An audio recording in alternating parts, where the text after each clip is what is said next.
Eu passo a palavra ao Procurador-Geral da República. Muito obrigado, senhor presidente.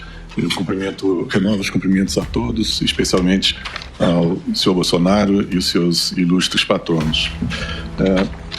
Senhor relator, a minha primeira indagação para o senhor Bolsonaro é o seguinte: quando daquela live de 29 de julho de 2021, as pesquisas de opinião já mostravam uma queda de popularidade do governo que ele liderava. E nesse momento também começaram a ser intensificados os ataques ao processo eleitoral. Eu gostaria de saber do senhor Bolsonaro se é possível extrair uma relação de causa e efeito entre esses fenômenos. Por favor. Senhor procurador, eu não falo a palavra ataque, me desculpa, né? São críticas, como eu vi aqui, crítica do então candidato Flávio Dino, tá? Carlos Lupe, Brizola, Zé Disseu e tantos outros parlamentares. Então a crítica, no meu entender, está longe de ser um ataque. A imprensa gosta de usar a palavra ataque quando está o meu nome ali no balcão. Então, respeitosamente, eu refuto a palavra ataque. Críticas, no meu entender, no Estado Democrático de Direito, são bem-vindas. Mas a pergunta do doutor Procurador-Geral, chame de ataque ou crítica, se o senhor vê relação entre queda nas pesquisas eleitorais e o aumento de críticas à justiça eleitoral. Olha, o que eu vejo, né, que está num crescente, até eu acredito que a Justiça Eleitoral deve ter uma iniciativa, porque a desconfiança não começou comigo, começou com o Brizola lá nos anos 90, passou por Flávio Dino, uma crítica realmente bastante contundente em 2012, entre outras pessoas que criticam essa forma de votação. Então, acredito que nós, os senhores, né, no caso, se o cara está fora do baralho, tem que tomar providência para restabelecer a credibilidade da população junto ao sistema eleitoral nosso. Obrigado. Senhor ministro relator, eu gostaria de lembrar alguns fatos para extrair uma pergunta. Em entrevista concedida no dia 3 de agosto de 2021, o senhor Bolsonaro afirmou: se o ministro Barroso continuar sendo insensível, como parece que está sendo insensível, quer processos contra mim, se o povo assim o desejar, porque devo lealdade ao povo brasileiro, uma concentração na Paulista para darmos um último recado para aqueles que ousam açoitar a democracia. Repito, o último recado para que eles entendam o que está acontecendo. Passem a ouvir o povo. Eu estarei lá. Em seguida, no dia 7 de setembro de 2021,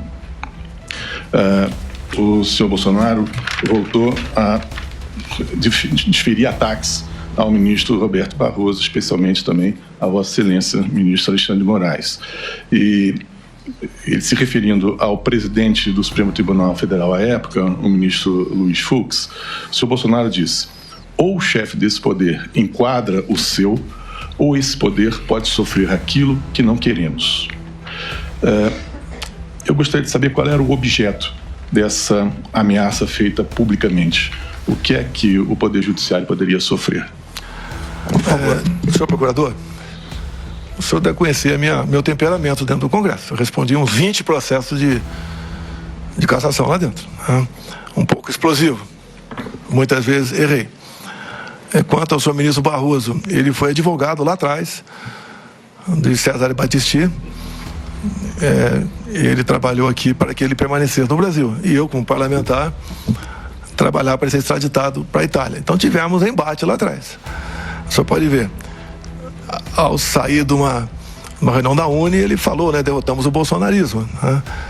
A gente tem algo pessoal entre nós dois. Assim, eu relevo muita coisa, parece que ele não marcou isso aí, não me esquece. Então, esse atrito com o então advogado Barroso vem lá de trás.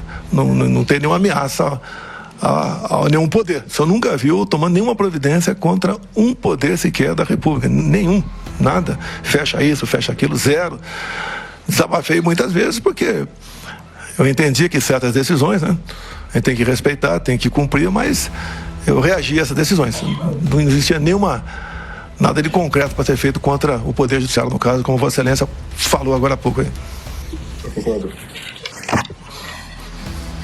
Após a proclamação do resultado das urnas nas eleições de 22, senhor ministro relator, houve notórias convocações populares em redes sociais de um levante contra o estado de intervenção militar, medidas de exceção, e isso deu lugar a fechamento de rodovias em diversos pontos do país, a instalação de acampamentos de pessoas clamando por intervenção militar, quer dizer, golpe de Estado, e às portas das unidades militares.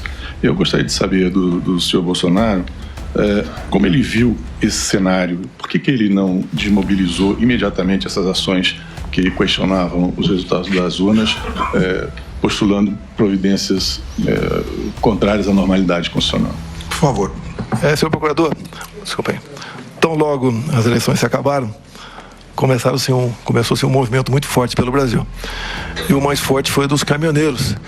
Se eu não me engano, dia 1º de novembro ou dia 2, eu fiz um vídeo pedindo, então, que eles desobstruíssem as vias.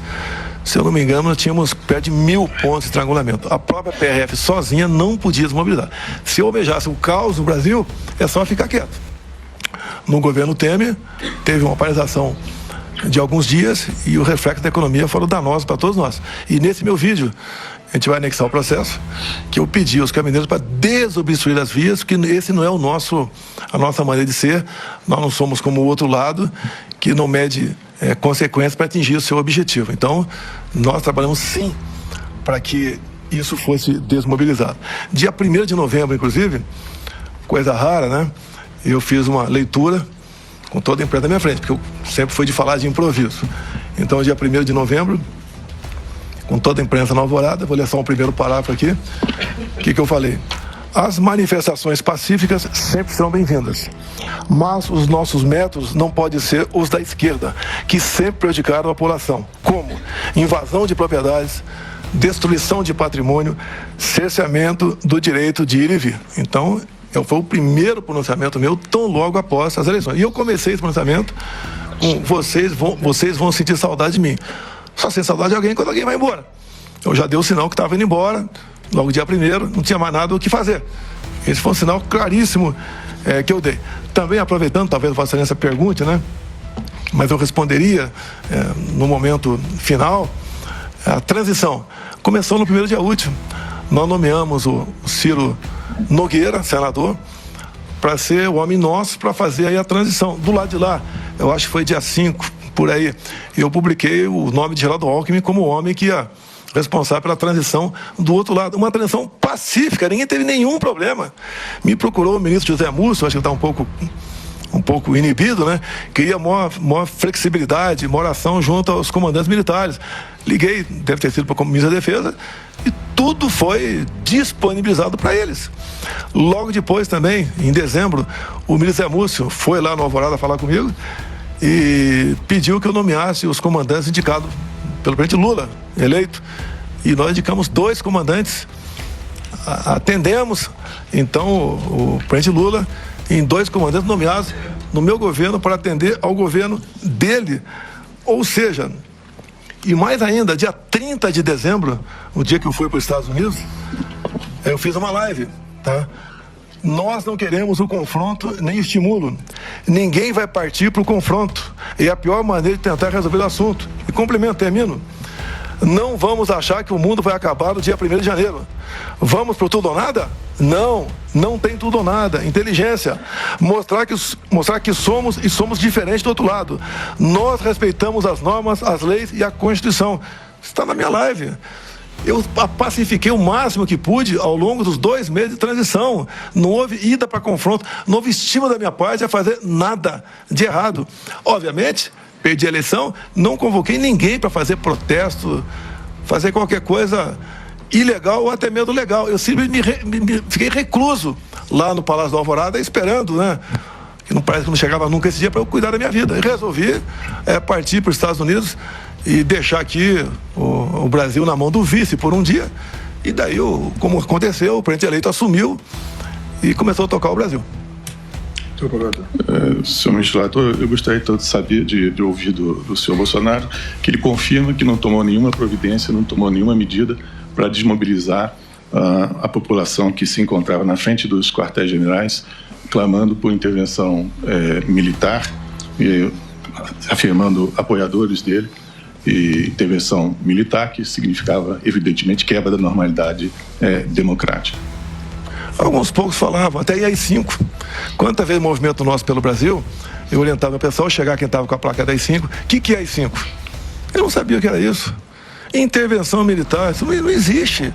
Eu pedi para o senhor praticar o suicídio. O senhor não vai praticar o suicídio. Deixa o povo desabafar. Falamos muitas vezes também a questão de intervenção militar, que isso não cabia. As Forças Armadas não iam tomar uma medida de força dessa. Não está na nossa história essa questão. Então ninguém estava, nem eu, esperando uma intervenção militar. Isso não existe. O que conseguiam fazer? O momento é muito forte. Se nós simplesmente desmobilizássemos aquilo, poderia o pessoal ir na região aqui da Praça dos Três Poderes, ficar pior ainda, ficar lá afastado. E no meu governo, 4 anos cheio do meu governo, nenhum, senhor Paulo Gonet, nenhum ato atentatório à democracia se fez presente. Se era tão atentatório assim, porque no dia 2 de janeiro o atual presidente não desmobilizou, esperou mais 5 dias, mais 6 dias para desmobilizar. Se o risco é tão iminente de algo acontecer, por que não desmobilizou? Por que deixou esse pessoal lá? Agora, como eu já disse aqui, quarta, quinta-feira que antecedeu de janeiro, tinha em torno de 300 pessoas ou menos aqui em frente ao Forte Apache. Já chegou a ter mais de 20 mil pessoas ali. Ou seja, tudo estava se acabando, tudo conforme nós planejamos, tudo voltando para a normalidade. E, infelizmente, eu não sei porque a Polícia Federal não apurou, quem convocou essas pessoas, em especial de outros estados, para vir aqui no dia 8 de janeiro. No meu entender, não tinha dificuldade de descobrir quem convocou, né?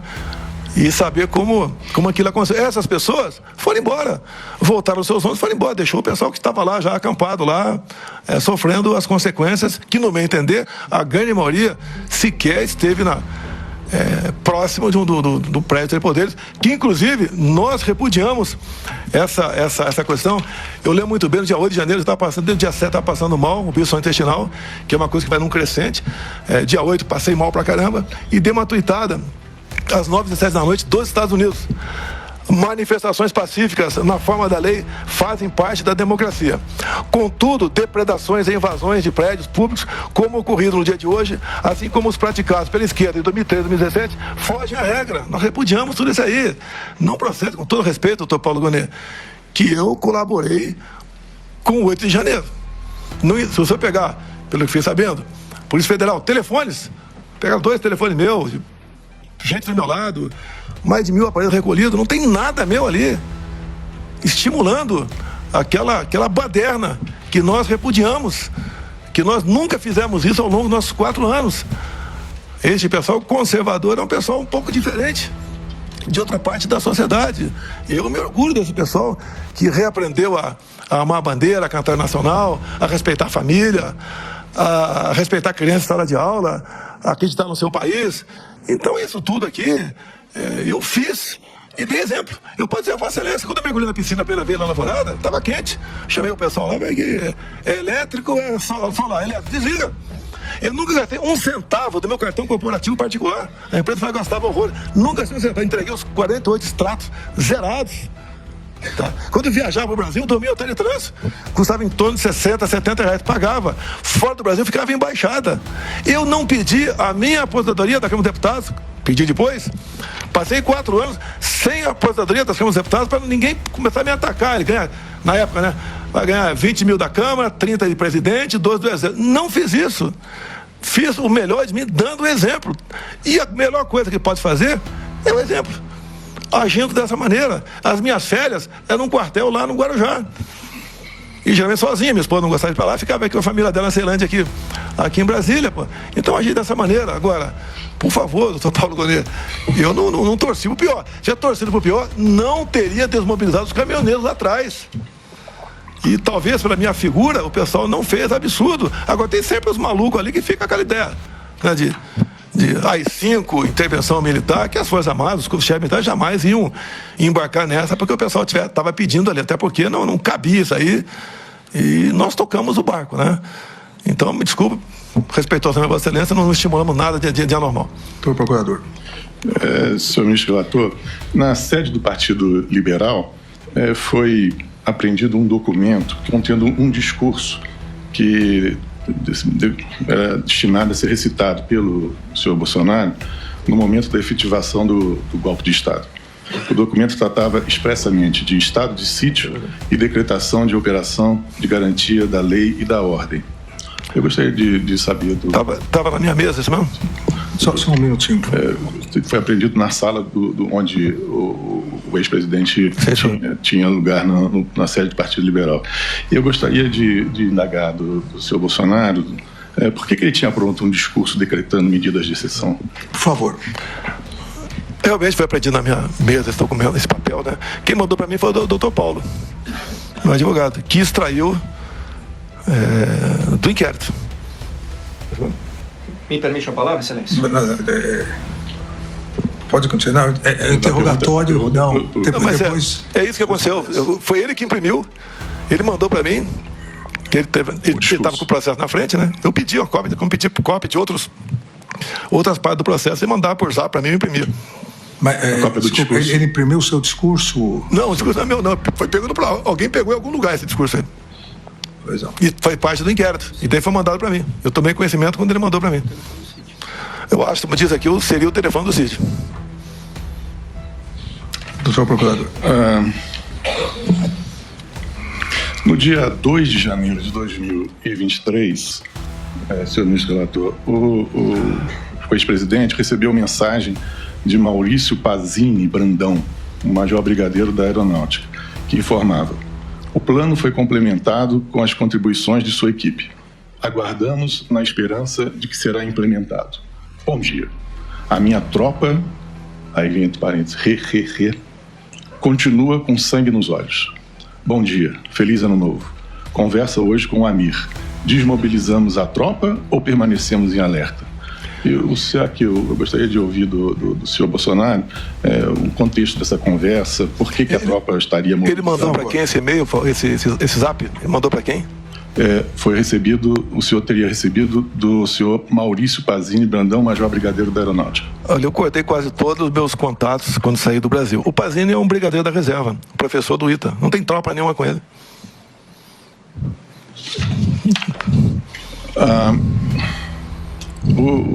Eu me desconheço de ter recebido. Eu queria ver se estava no meu telefone essa mensagem. Foi extraído do meu telefone essa mensagem? O senhor não se recorda de ter recebido? Não, discordo. Foi recebido do meu telefone essa mensagem. Então, eu repito, o Pazini está de pijama, né, há muito tempo. Era um professor do ITA, depois veio trabalhar aqui em Brasília, nada mais além disso. Doutor Procurador. Senhor ministro relator, o senhor Bolsonaro gosta de enfatizar que sempre atua dentro das 4 linhas e que atua de modo institucional. Mas na reunião a reunião ministerial do dia 5 de julho de 2021, em que o senhor Bolsonaro disse que não era para ter sido gravada, tratava-se de um ato oficial. E eu gostaria de saber se o senhor Bolsonaro considera adequado mobilizar recursos públicos, convocar uma reunião oficial para apresentar posições pessoais sem comprovação e incentivar ministros do Estado a confirmar e a divulgar uma narrativa sobre fraudes eleitorais, sobre um sistema impróprio de funcionamento do sistema eleitoral. Por favor. Senhor procurador, é o meu temperamento. A convocação não foi para aquilo. Aquilo foi num momento ali como se fosse um intervalo, o início do que nós vamos tratar ali. Tanto é que se fosse algo repugnante, não teria sido gravado nada. Tá? Ou melhor, alguém gravou, sem a permissão nossa. Mas não estaria aquela 20, 30 pessoas com plaquinha na frente, mais umas 15, 20 pessoas assistindo aquilo tudo. Assim como eu acredito, né? Pode ser que não ocorra em alguns locais, né? Nos locais mais importantes, tem o horário do lanche ali, do desabafo, falar o que não deve. Aí isso aí não foi nada pensado, né? Fazer aquela reunião para fazer exatamente isso. Foi um momento de descontração ali naquele evento, dado o meu comportamento. O senhor já sabe que depois daquela sessão secreta com 29 palavrões, né? Infelizmente eu eu tenho melhorado, mas estou longe ainda de atingir um nível mais civilizado para conversar. Só aproveitando essa questão, nessa reunião que era ministerial, por que a presença do candidato a vice-presidente Braga Neto se ele não exercia mais nenhum cargo público?